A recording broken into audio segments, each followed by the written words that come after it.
ప్రణామాలు ఋషేంద్ర, మీకిదే మా స్వాగతం. ప్రణామాలు ఋషివర్యులారా. ఋషివర్యులారా, మీ స్థానాలలో ఆసీనులు కండి.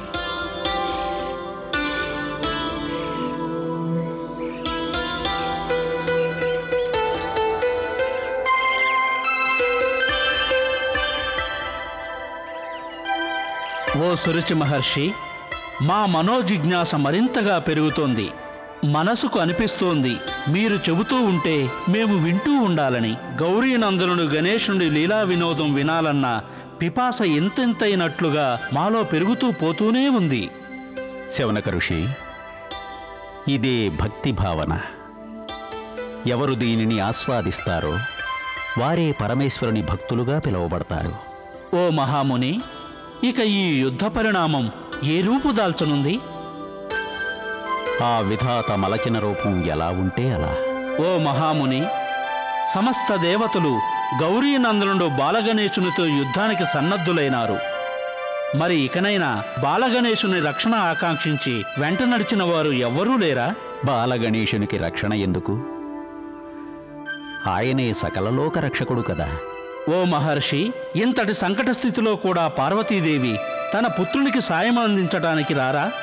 ఏమిటి ఈ లీలా వినోదం ఋషివర్య? ఏమిటి లీలా వినోదం మహాత్మా? ఈ లీలా వినోదం ఏమిటో బ్రహ్మ విష్ణు మహేశ్వరులకు మాత్రమే తెలుసు. తల్లి పార్వతీదేవి తన పుత్రునికి సాయం అందించటానికి తప్పక వస్తుంది.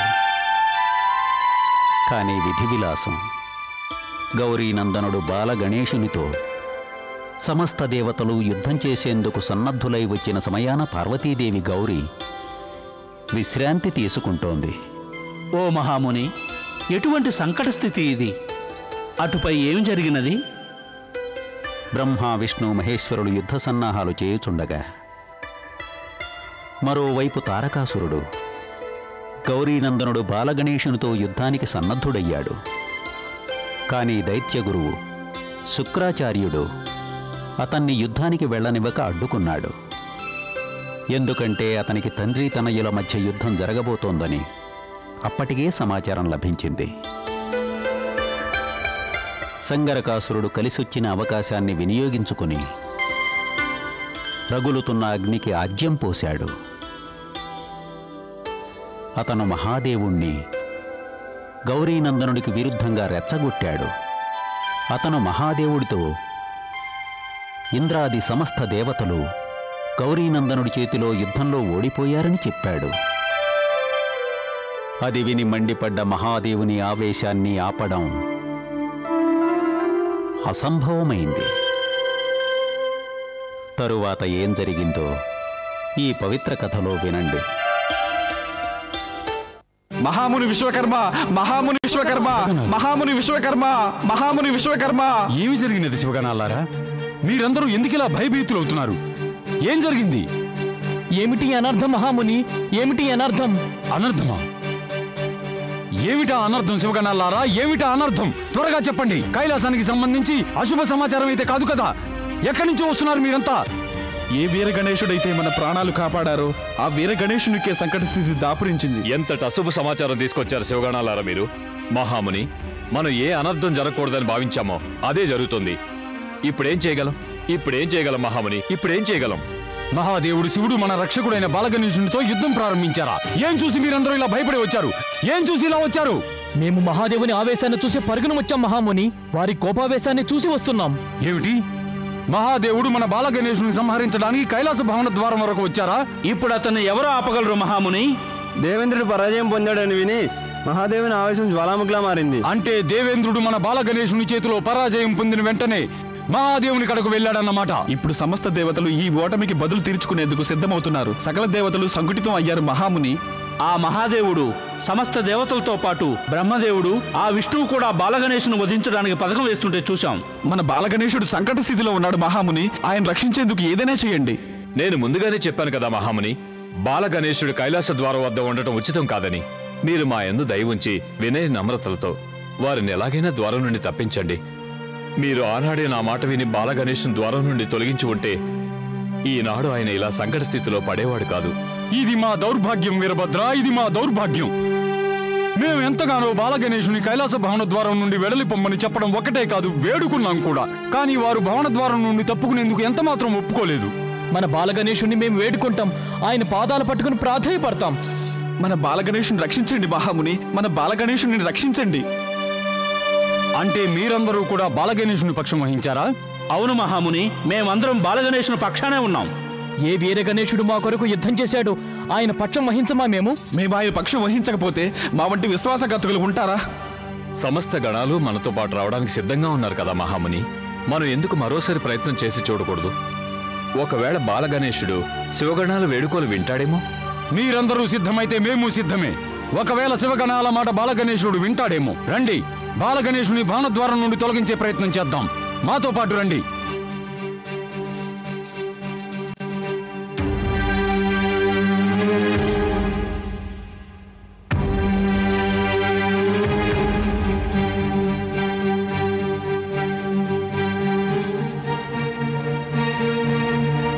ప్రణామాలు గౌరీనందన. ప్రణామాలు మహాముని. మీరు భోజనం వేళకు ఎక్కడికి వెళ్ళిపోయారు? వెళ్ళిపమ్మని ఆదేశించినది మీరే కదా బాలగణేశ. ఇప్పుడు కేవలం నేను నిమిత్త మాత్రుడిని. మిమ్మల్ని ప్రాధేయపడదలిచి మాత్రమే ఇక్కడికి వచ్చాను. మీరు ప్రాధేయపట్టమేంటి మహాముని? ఇక సమస్త శివగణాలు మీ వెంట ఎందుకు వచ్చినట్లు? ఈ సమస్త శివగణాలు వారి విన్నపాన్ని మీకు విన్నవించుకోవాలని మీ సమక్షానికి వచ్చారు. విన్నవించండి. ఏమిటా విన్నపం శివగణాలారా? ఓ బాలగణేశ, మా అందరి విన్నపమల్లా ఒకటే, మా యందు దయ ఉంచి భవనద్వారం విడిచి వెళ్ళిపోండి. ఓ మహాబలి గణేశ, మేము మా రక్షకుడి ప్రాణ సంకట స్థితిని చూడలేము. మీకు మహాదేవుని కోపావేశం గురించి తెలియదు. మీరు మా యందు దయ ఉంచి భవనద్వారం విడిచి వెళ్ళిపోతే అదే మీరు మాకు చేసే ఉపకారం. మా మాట మన్నించే ద్వారం విడిచి వెళ్ళిపోండి. ఓ బాలగణేశ, ఇది వారి ఆజ్ఞ కాదు, మీ పట్ల ప్రేమ. వారిని నిరాశపరచకండి. మా మాట కాకుండా కనీసం వారి మాటనైనా ఆలకించండి. మాతో పాటు సమస్త శివగణాలు మీ క్షేమం కోరేవారే. మాలో ఏ ఒక్కరికి యుద్ధం చేయడం ఇష్టం లేదు. యుద్ధం కోరుకున్నది మేం కాదు, సమస్త దేవతలు మాతో యుద్ధం చేయాలని కోరుకుంటున్నారు. మేము యుద్ధం ఆశించి వారి ద్వారం వద్దకు వెళ్ళలేదే, వారే మా ద్వారం వద్దకు యుద్ధం కోరి వస్తున్నారు. మీరు నిర్దోషి అని మాకు తెలుసు బాలగణేశ, అది మాకు స్పష్టంగా తెలుసు. కానీ ఇప్పుడు మీరు మా విన్నపాన్ని గనక మన్నించగలిగినట్లయితే మాతో పాటు సమస్త శివగణాలు మీ ఈ ఉపకారాన్ని జీవితాంతం మర్చిపోలేము. దయతో మా ఈ విన్నపాన్ని స్వీకరించండి. మమ్మల్ని మన్నించండి మహాముని, ఇప్పుడు మేము మీ విన్నపాన్ని స్వీకరించలేకపోతున్నాము. మమ్మల్ని నిరాశపరచకండి బాలగణేశ. ఒకవేళ మీరు మీ విన్నపాన్ని మాకు ఆనాడే విన్నవించి ఉంటే, ఎప్పుడంటే ఆ మహాదేవుడు మాతో యుద్ధానికి సిద్ధపడినాడు, ఆనాడైతే ఈ విన్నపాన్ని మేము స్వీకరించేవాళ్ళం. అంటే మీరు స్వీకరింపను అంటున్నారా? ఇప్పుడు అది అసంభవం మహాముని. మేము ద్వారం వదిలి వెళ్ళలేము. ఒకవేళ ద్వారం విడిచి వెళ్ళిపోతే మేము స్వామి మహాదేవుని, ఆ సమస్త దేవతల దృష్టిలో మేము ఒక బేరులా కనపడతాము. ఒక మహావీరాది వీరుణ్ణి బేరు అని ఎవరనగలరు? దయతో మా మాట వినండి బాలగణేశ. మా యందు దయ ఉంచి మా విన్నపాన్ని స్వీకరించండి. అంటే ఏంటి మీరనేది? మేము బేరుల్లా భవనంలో రహస్యంగా నక్కి ఉండమందురా? ఇది యుద్ధం కాదు, మా ప్రతిష్ట ధైర్య సాహసాలకు పరీక్ష. ఒకవేళ మేము ఇక్కడి నుంచి వెళ్ళిపోతే స్వామి మహాదేవుడు అనుకుంటారు మేము వారికి భయపడి ద్వారం విడిచి వెళ్ళిపోయామని. బ్రహ్మదేవుడు, శ్రీహరి విష్ణుదేవుడు, మహాదేవుడు వంటి శక్తిశాలి దేవతలు మీతో యుద్ధం చేయదలిచి వస్తున్నారు. మీరు ఒంటరిగా వారి అస్త్రశస్త్రాలను ఏ రీతిని ఎదుర్కోగలరు? యుద్ధం అస్త్రశస్త్రాలతో కాదు, సాహసంతో చేస్తారు. వారికి అస్త్రశస్త్రాలుంటే మా వద్ద సాహసం ఉంది. పరిణామం ఏదైనా మేము ఈ ద్వారం విడిచిపెట్టి వెళ్ళము. మేము వారి దాడిని ప్రతిదాడి చేసి తీరుతాం.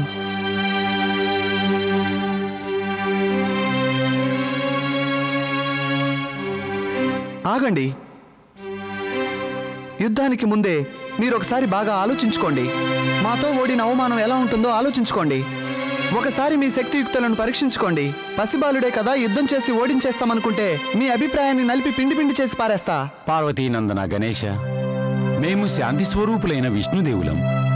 మేము మీతో యుద్ధం చేసేందుకు కాదు, మీ ముందుకు మేము వచ్చింది శాంతి మార్గాన్ని ఆకాంక్షించి. యుద్ధం చేయాలని కనుక వచ్చి ఉంటే మా వద్ద ఆయుధాలు ఉండేవి కదా. దీనిని బట్టి అర్థం కావడం లేదా? మేము కోరుకుంటున్నది యుద్ధాన్ని కాదు, శాంతి అని. ఇక మాతో పాటు సాక్షాత్తు కమలోద్భవుడు బ్రహ్మదేవులు వచ్చారు. మా ఆకాంక్ష ఒక్కటే, మీరు కూడా మాతో వినమ్రపూర్వకంగా వ్యవహరించాలని. పార్వతీనందన, మీరు మా వద్దకు శాంతి కోరి వచ్చినట్లయితే మా వ్యవహార శైలి కూడా శాంతియుతంగానే ఉంటుంది. మన దృష్టి ఒక దర్పణం లాంటిది. మనం దాని ముందు ఎటువంటి భూషణ వస్త్రాలు ధరించి వెళ్తామో మనకు ఆ దర్పణంలో అవే కనపడతాయి. ఎంత చక్కని సత్యం చెప్పావు బాలగణేశ. ఒక పసిబాలుడు అయిన నీవు సకల సద్గుణ సంపన్నుడవు. చాలా ఆశ్చర్యకర విషయం కదా బ్రహ్మదేవా. విష్ణుదేవా, ఇందులో ఆశ్చర్యపడవలసిందేముంది? పుష్పం చిన్నదైనా పెద్దదైనా దాని స్వభావం ఒక్కటే, పరిమళం వెదజల్లటం. మేము ఆదర్శవంతురాలైన ఆ పార్వతీదేవి పుత్రులం. ఆమెలోని సంస్కారం మాకు తప్పక సంక్రమిస్తుంది కదా. ధన్యత పొందినది.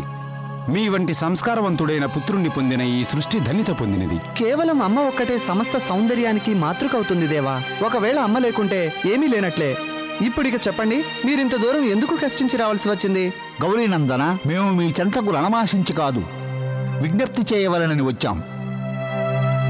మాకు అర్థం కానిదల్లా ఇంతటి సంస్కారవంతులైన మీరు పెద్దల మాటలు లక్ష్యపెట్టగా ప్రవర్తించడం సమంజసమా?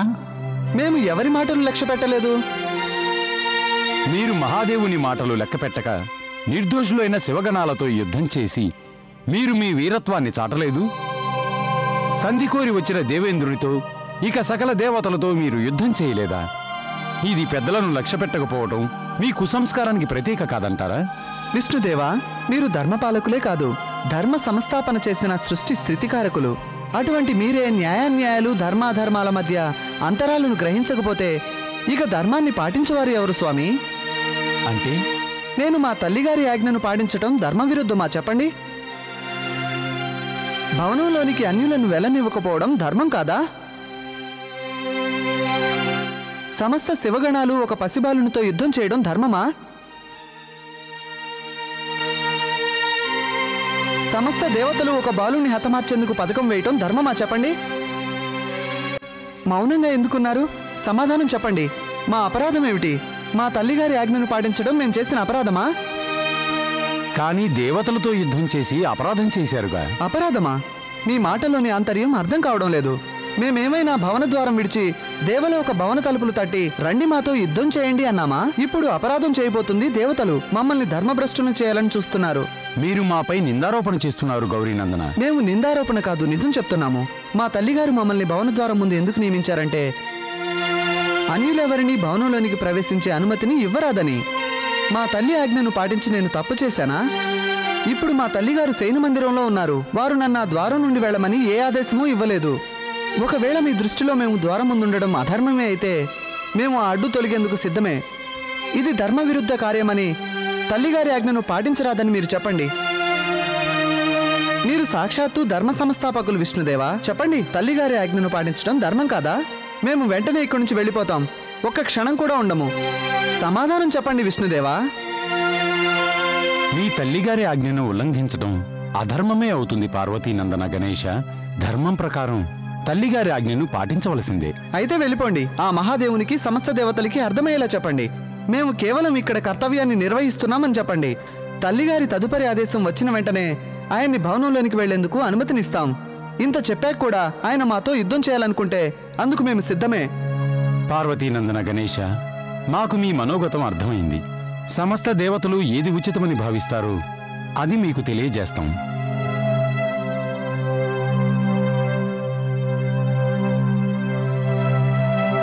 రండి బ్రహ్మదేవ.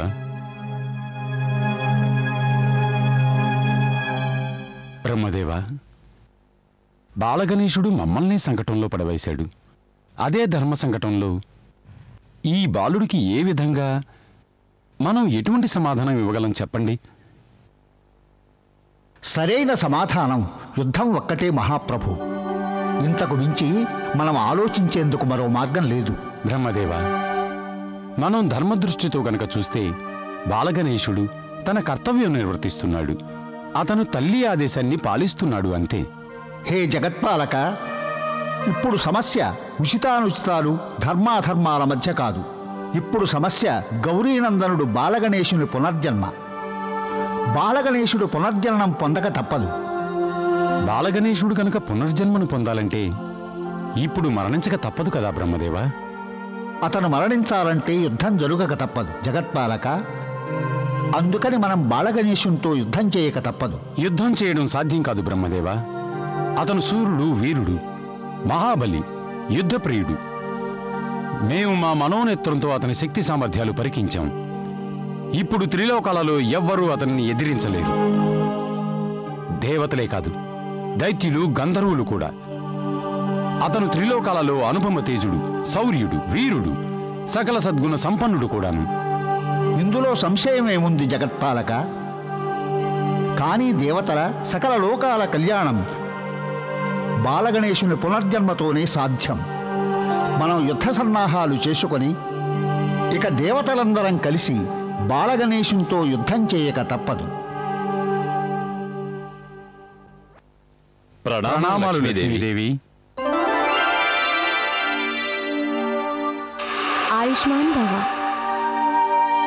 ఏం జరిగింది మహాముని విశ్వకర్మ? సమస్త శివగణాలతో కూడి ఇక్కడకు ఎందుకు వచ్చినట్లు? ప్రత్యేక కారణం ఉందా? ప్రత్యేక కారణమే ఉంది లక్ష్మీమాత. మేము మీ ఆశీర్వాదం కోరి మీ సమక్షానికి రావడం జరిగింది. ఆశీర్వాదం? చెప్పండి మునివర్య, సమస్య ఏమిటి? మీ సమస్య ఎంత జటిలమైనా మేం పరిష్కరిస్తాం. ఆ నమ్మకంతోనే మేమంతా మీ సన్నిధికి వచ్చాము తల్లి. మీరు మా నమ్మకాన్ని ఎప్పటికీ వమ్ము చేయరని తెలుసు తల్లి. చెప్పండి మునివర్య, ఏమిటి సమస్య? గౌరీనందనుడు బాలగణేశుని రక్షించండి తల్లి. గౌరీనందనుడా? అతనికేం జరిగింది? ఇప్పుడు అతనికి ప్రాణ సంకటం దాపురించింది లక్ష్మీదేవి. ఏమిటి? గౌరీనందుడు గణేశునికి ప్రాణ సంకటమా? అసలేం జరిగింది?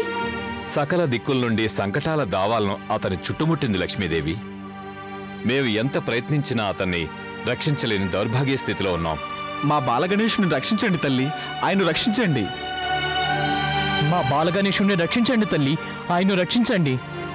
మీరు తప్ప అతనికి సాయం అందించగలవారు ఎవ్వరూ లేరు.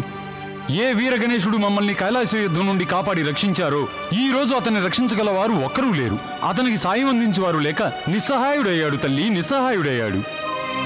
అతను నిస్సహాయుడు కాదు విశ్వకర్మ, మేం అతనికి సాయం అందిస్తాం. నాకో విషయం చెప్పండి, ఎందుకు అతనికి ఇటువంటి దుస్థితి కలిగింది? అతని ప్రాణాలు హరించే ప్రయత్నం ఎవరు చేస్తున్నారు? ఆ స్థితిని వివరింపగల శక్తి మాలో ఎవరికూ లేవు లక్ష్మీదేవి. లేవు తల్లి. నిర్భయంగా చెప్పండి, ఏం జరిగింది? మునివర్య, మీరైనా చెప్పండి, గౌరీనందనునికి ఆ దుస్థితి ఎలా కలిగింది? తల్లి లక్ష్మీదేవి. చెప్పండి. తల్లి లక్ష్మీదేవి, ఇప్పుడు సమస్త దేవతలందరూ ఏకమై గౌరీనందనుడు బాలగణేశుని అంతమొందించు ప్రయత్నం చేస్తున్నారు. ఏమిటి? గౌరీనందను గణేశుని వధించుటకా? ఏమిటి మీరంటున్నది మునివర్య? నేను చెబుతున్నది సత్యం లక్ష్మీదేవి, నేను చెబుతున్నది సత్యం. గౌరీనందనుడు బాలగణేశునికి ప్రాణ సంకట స్థితి కలిగింది. అంతేకాక ఇప్పుడు అతనికి సాయం అందించేవారు ఒక్కరూ లేరు. అందుకే మేము నిస్సహాయులమై మీ సన్నిధికి వచ్చాము. బాలగణేశుని ఈ దుస్థితి ఎంతటి అనర్థానికి దారితీస్తుందో. మేమందరం మిమ్మల్ని నమ్ముకునే ఉన్నాం లక్ష్మీదేవి. మీరే మా ఈ అంధకారంను పారద్రోలగల కాంతి పుంజం. బాలగణేశుని ప్రాణం ఇక మీ చేతుల్లోనే ఉంది తల్లి. మీరే కాపాడగలరు. రక్షించండి లక్ష్మీదేవి. స్వామి శ్రీహరి విష్ణువుకి విషయం తెలియదా? వారు తప్పక గౌరీనందుడిని రక్షిస్తారు. మమ్మల్ని క్షమించండి తల్లి లక్ష్మి. స్వయాన విష్ణువే గౌరీనందనుడు బాలగణేశుని వధించుటకు పథకం వేశారు. శ్రీహరి మహావిష్ణువా? ఏమిటి మీరంటున్నది మునివర్య? నేను చెబుతున్నది సత్యం తల్లి, సత్యం. ప్రభు శ్రీహరి, బ్రహ్మదేవుడు, దేవేంద్రుడు, అగ్నిదేవుడు ఇంకా సమస్త దేవతలు మహాదేవుని పక్షం వహించారు. అందరూ ఒక్కటై బాలగణేశునికి విరుద్ధంగా యుద్ధం ప్రకటించారు. నిర్దోషి అయిన బాలగణేశునిపై ఈ దుశ్చర్యను మేము సహించము. మీరు చింతించకండి మునివర్య. గణేశుడు కేవలం పార్వతీపుత్రుడే కాదు, మాకు పుత్రుడే. ఇక అతనికి ఏ అపాయం రాకుండా మేం రక్షిస్తాం.